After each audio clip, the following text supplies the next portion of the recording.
Assalamualaikum warahmatullahi taala wabarakatuh. Okey, hari ini saya nak tunjukkan cara paling mudah untuk kita buat quiz menggunakan survey hard. Caranya sangat mudah dan saya akan tunjukkan juga trik untuk membuat soalan dengan sangat pantas. Okey, first kita pergi ke quiz. Kemudian kita create blank quiz. Okey, contoh saya nak buat soalan quiz bahasa Arab. So saya letak tajuk dia kat sini. Waktu Zahab. Kemudian dekat description saya tulis sila jawab semua soalan. Kemudian pergi ke butang tambah. Kemudian pergi ke multiple choice sebab saya nak buat soalan pilihan jawapan. Kemudian kita tulis soalan kat sini. Soalan saya sangat simple. Okey, contoh ini soalan saya. Kemudian kita just besarkan tulisan tu. Kemudian dekat markah ni kita buat 10. Kemudian required. Kemudian dekat add option ni kita klik je 4 sebab kita nak buat 4 pilihan jawapan. Kemudian trik untuk membuat soalan dengan pantas, kita copy siap-siap jawapan dia. Okey, copy siap-siap jawapan dia.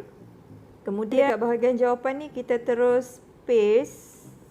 Kita terus paste macam ni. Kemudian kita cut mana yang tak perlu.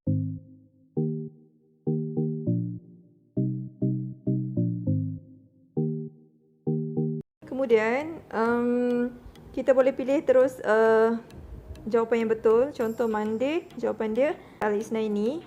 Okey, kemudian kita just klik di luar, kawasan luar. Okey, dia terus soalan tu terus jadi.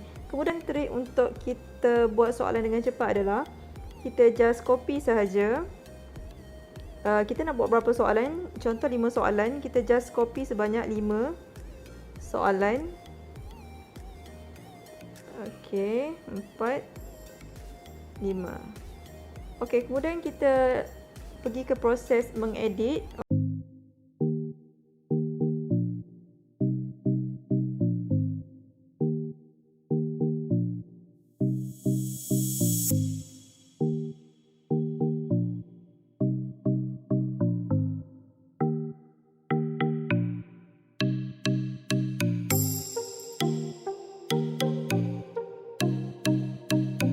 Kemudian kita make sure jawapan tadi semua kita dah tick kepada jawapan yang betul. Okey. Kemudian bila kita dah pastikan semua jawapan dan soalan kita betul, kita just pergi ke tema dulu. Kita boleh pilih tema yang kita nak. Kemudian contoh saya ambil tema yang ni lah. Contoh saya ambil tema yang ini. Kemudian kita pergi kepada setting. Okey, dekat sini kita boleh edit apa pun yang kita nak lah. Contoh macam saya edit ahlan wa sahlan. Kemudian dekat user info ni saya just take name. Kemudian masa tak perlu. Kemudian biar mereka jawab sekali sahaja, tak perlu jawab banyak kali. Kemudian kita tick lah show quiz result. Kemudian show correct answer kita just tick. Okey. Kemudian just kita submit. Okey, copy link. Dan kita terus hantar ke murid. Okey, ni contoh saya hantar ke grup saya dahulu. Kemudian kita boleh try jawab. Okey, kemudian letaklah nama. Kita start quiz. Okey, ini dia punya paparan dia lah. Paparan untuk soalan tu. Jadi anak murid bila buka dia akan nampak yang macam ni. Kemudian just jawab.